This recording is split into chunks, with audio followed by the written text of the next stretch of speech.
मैं कल्पना आप सभी का वेलकम करती हूँ।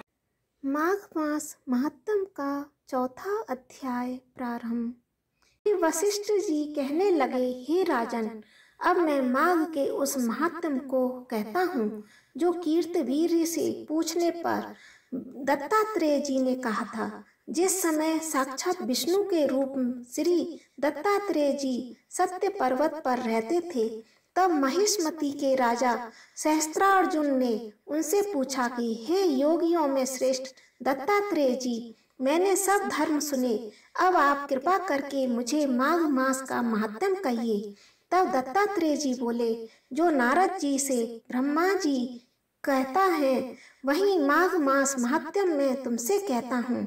इस कर्म भूमि भारत में जन्म लेकर जिसने माघ स्नान नहीं किया उसका जन्म निष्फल गया।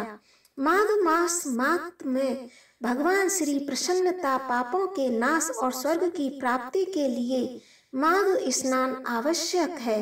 यदि यह पुष्ट शुद्ध शरीर माघ स्नान के बिना ही रह जाए तो इसकी रक्षा करने से क्या लाभ। जल में बुलबुले के समान, मक्खी जैसे तुच्छ जंतु के समान यह शरीर माघ स्नान के बिना मरण समान है। विष्णु भगवान की पूजा न करने वाला ब्राह्मण, बिना दक्षिणा के श्राद्ध, ब्राह्मण रहित क्षेत्र, आचार रहित कुल, ये सब नाश के बराबर है। गर्भ से धर्म का, धम का, क्रोध से तप का और गुरुजनों की सेवा न करने से स्त्री तथा ब्रह्मचारी, बिना जली अग्नि के हवन और बिना साक्षी के मुक्ति का नाश हो जाता है।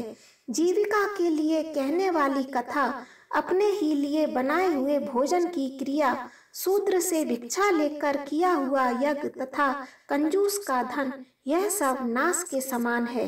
बिना अभ्यास और आलस्य वाली विद्या, असत्य वाणी, विरोध करने वाला राजा, जीविका के लिए तीर्थ यात्रा, जीविका के लिए व्रत, संदेह युक्त मंत्र का जाप, व्यग्र चित्त होकर जप करना, वेद न जानने वाले को दान देना, संसार में नास्तिक मत ग्रहण करना, श्रद्धा बिना धार्मिक क्रिया, यह सब व्यर्थ है। और जिस तरह दरिद्री का जीना व्यर्थ है, उसी तरह माघ स्नान के बिना मनुष्य का जीना व्यर्थ है।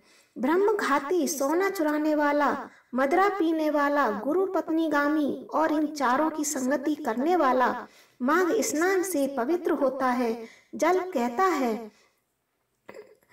कहता है कि सूर्योदय से पहले जो मुझसे स्नान करता है, मैं उसके बड़े से बड़े पापों को नष्ट करता हूँ। महापातक भी स्नान करने से भस्म हो जाते हैं। माघ मास में स्नान का जब समय आ जाता है तो सब पाप अपने नाश के भय से कांप जाते हैं। जैसे मेघों से युक्त होकर चंद्रमा प्रकाश करता है, वैसे ही श्रेष्ठ मनुष्य माघ मास में स्नान करके प्रकाशमान होता है। काया वाचा मनसा से किए हुए छोटे बड़े, नए या पुराने सभी पाप स्नान से नष्ट हो जाते हैं। आलस्य में बिना जाने जो पाप किए हों वह भी नष्ट हो जाते हैं। जिस तरह जन्म जन्मांतर के अभ्यास से आध्यात्मिक ज्ञान की प्राप्ति होती है, उसी तरह जन्मांतर अभ्यास से भी माघ स्नान में मनुष्य की रुचि होती है। यह अपवित्रों को पवित्र करने वाला बड़ा तप और संसार रूपी कीचड़ को धोने की पवित्र वस्तु है।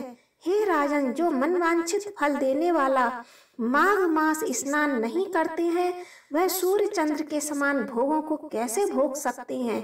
इस प्रकार से यह माघ मास स्नान का चतुर्थ अध्याय समाप्त होता है।